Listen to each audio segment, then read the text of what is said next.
Estamos pendientes acá con todos sus mensajes. Aquí estamos en la segunda parte. Acuérdense que les habíamos prometido que este era un especial de varias de series. Estábamos hablando la última vez sobre el papel del Fondo Monetario Internacional en diferentes regiones del mundo. Y lo poníamos en el contexto, por ejemplo, africano. Estados Unidos, ustedes se recordarán que no estaba tan satisfecho con aquel nombre, aquel líder, aquel personaje, Laurent Kabila, que finalmente llegó a ser asesinado en el 2001. Y ahí hay un estudio, pueden revisarlo, que salió en abril de 1997. Esto fue, recuérdense ustedes que ese mismo año,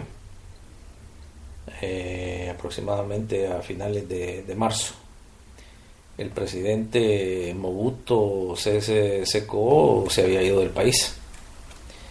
y ya el IMF, el Fondo Monetario Internacional, había recomendado bastantes cambios, especialmente a nivel monetario, con la moneda, obviamente para influir directamente en los asuntos económicos del país. Y hablaban de lo que siempre habla el Fondo Monetario, de que va a haber se va a recuperar la economía. Lo mismo hacen en todos los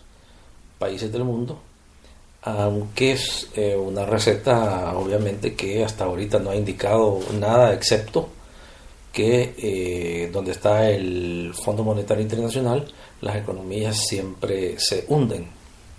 y el que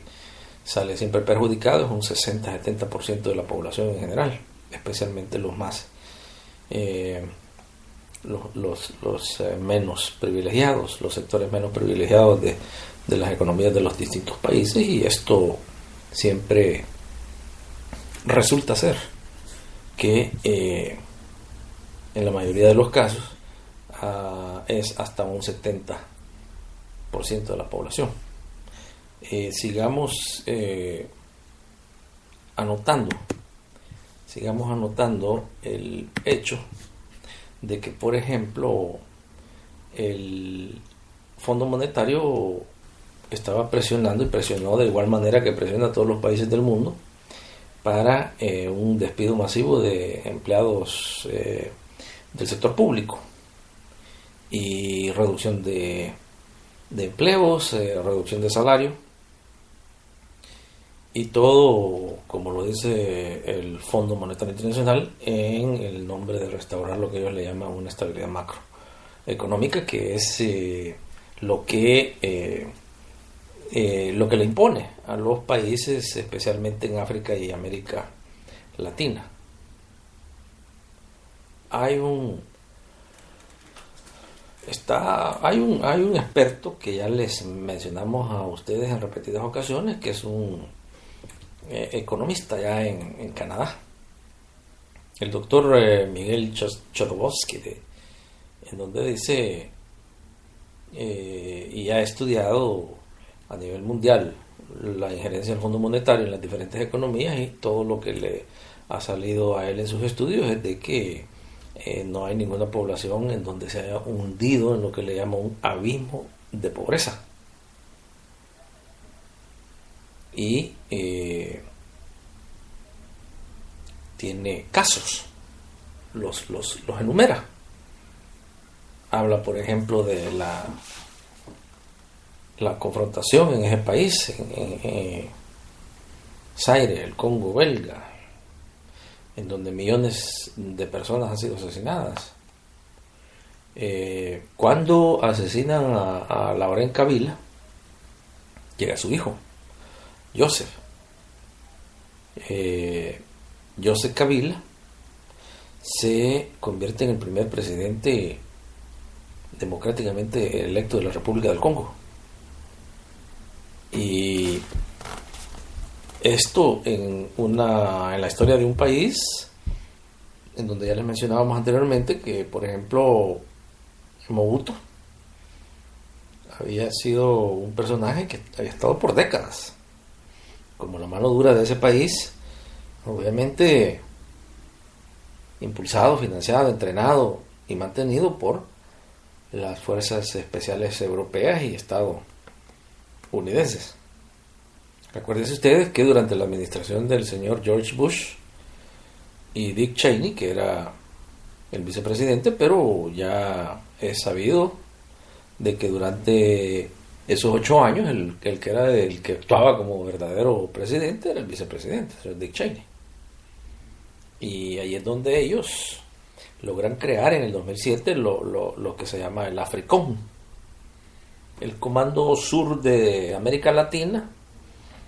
AFRICOM es como el comando militar de África. Es el equivalente. Y esto, en el 2007 se forma este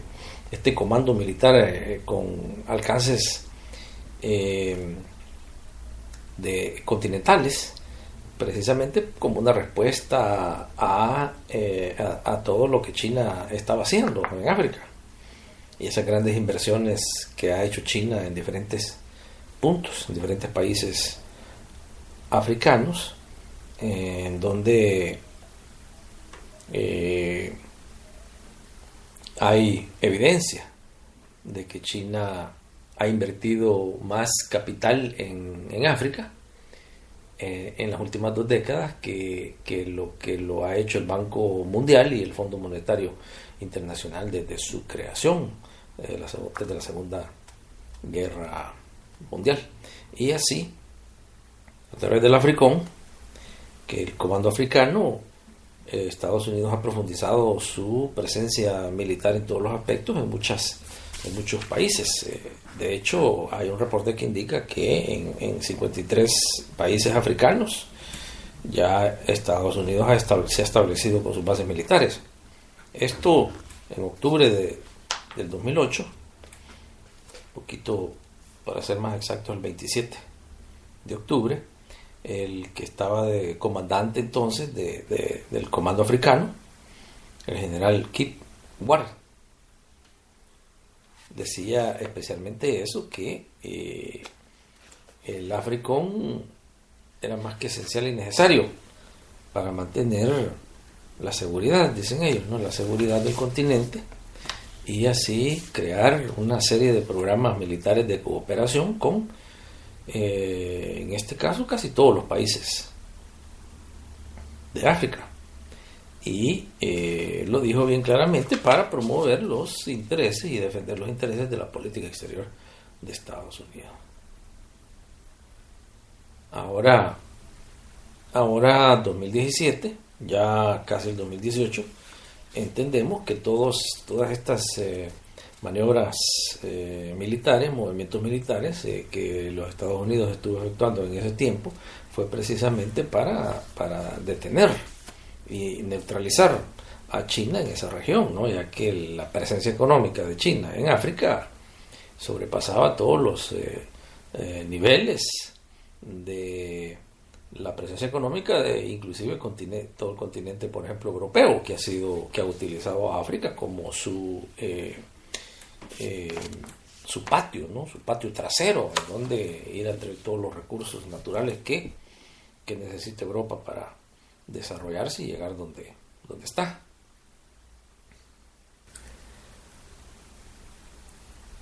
Esto, hay documentos que inclusive lo han dicho abiertamente, que AFRICOM fue la idea principal detrás de la creación de AFRICOM fue para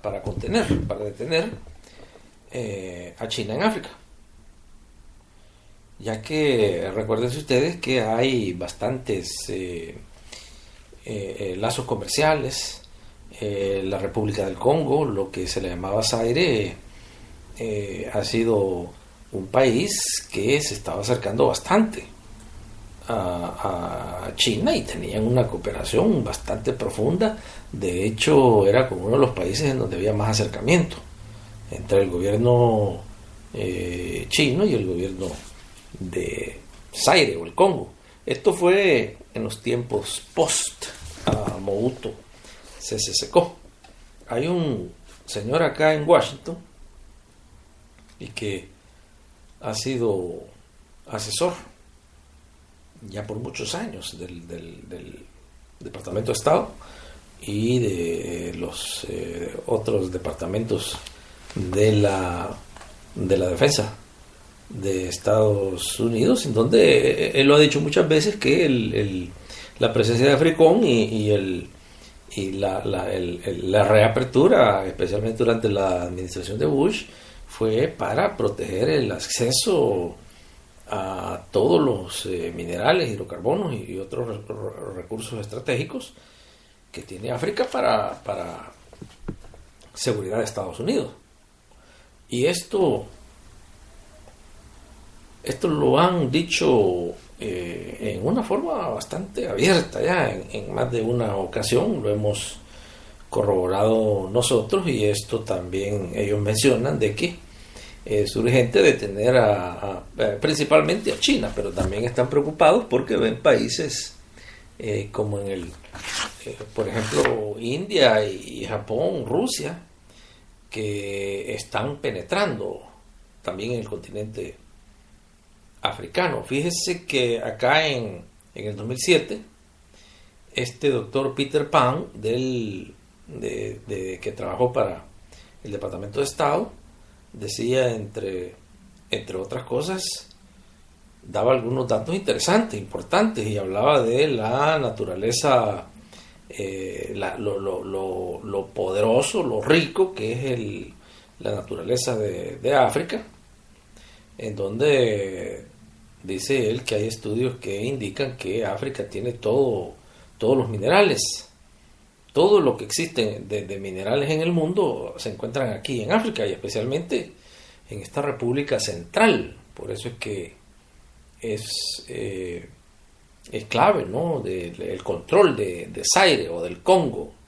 belga, como se le llamaba, y de ahí que los Estados Unidos ha enviado un gran número de mercenarios, tanto en la parte del norte como en el sur de Zaire o del Congo, y ha empezado a crear una confrontación interna entre diferentes grupos de los mismos ciudadanos de ese país, y eso obviamente tiene una gran conveniencia para Estados Unidos, porque así logra controlar a los bandos en guerra, logra venta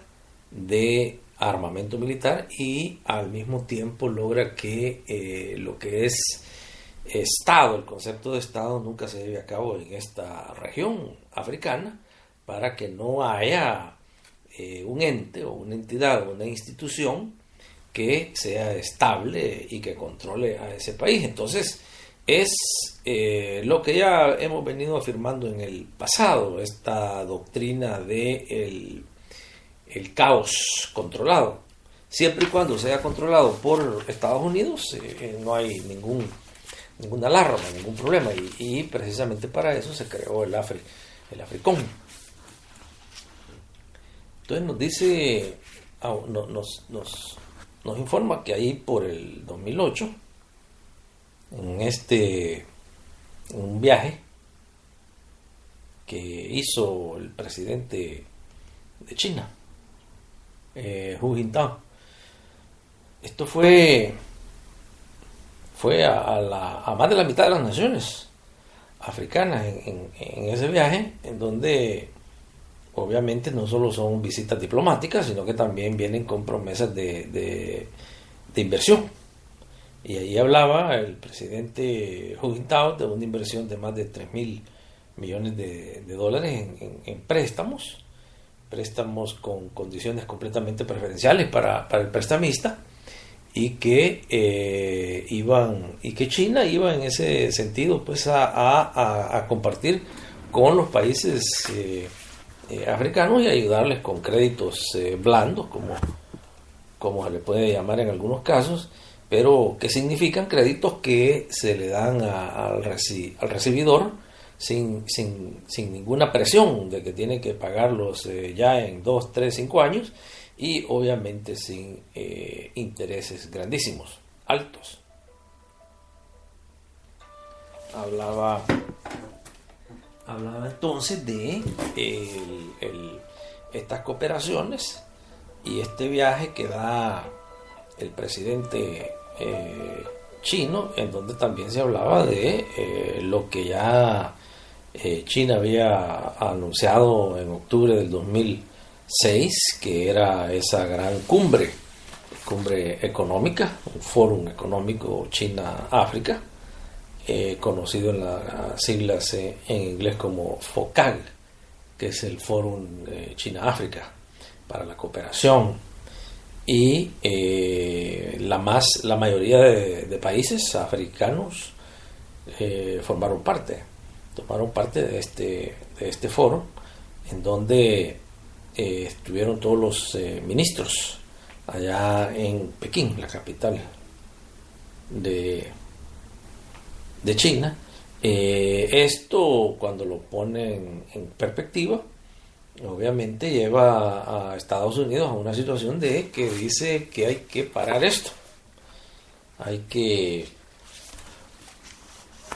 inmediatamente hay que hacer algo, y de ahí es donde viene todo el concepto de formar este comando militar, el AFRICOM.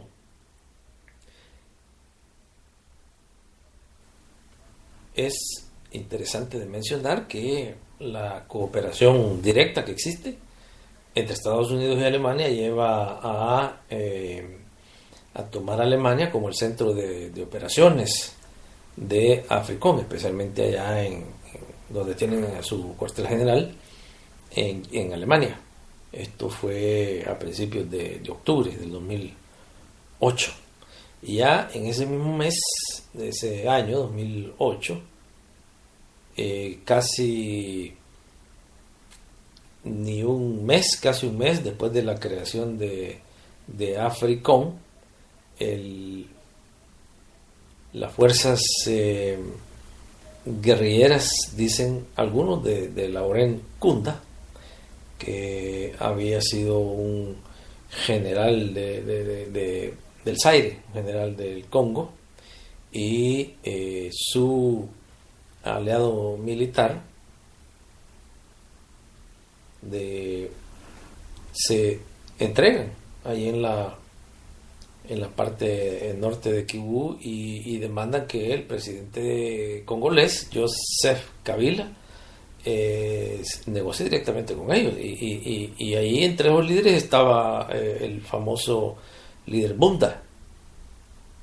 Y entre las demandas de este líder estaban de que Kabila cancelara una cooperación que ya se había hasta firmado de más de los 9.000 millones de dólares entre el Congo y China.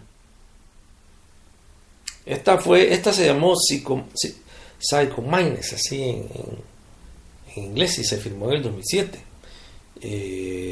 Entre otros acuerdos, se dijo que China iba a adquirir los derechos de todo lo que es el cobre y el cobalto, todo lo que son esos recursos en esa región, y que en un intercambio de más de 6.000 millones de dólares se les iba a proveer al país para proceder a construcción de caminos, las hidroeléctricas, los hospitales, escuelas, y una línea de trenes que los uniera directamente con la parte sur de África, para Katanga y el Congreso de Atlántico, aquí en lo que ellos conocían como el puerto de Matadí. Ahí hay un lugar que se llama, y los otros 3.000 millones de dólares eran para invertirlos en lo que China decía que eran centros para el desarrollo de la minería en algunas partes estratégicas de África. Vea bien qué interesante, porque esta parte vamos de la parte 2 la vamos a dejar aquí para seguir con la parte 3 en cuanto tengamos ya nosotros acceso al otro espacio.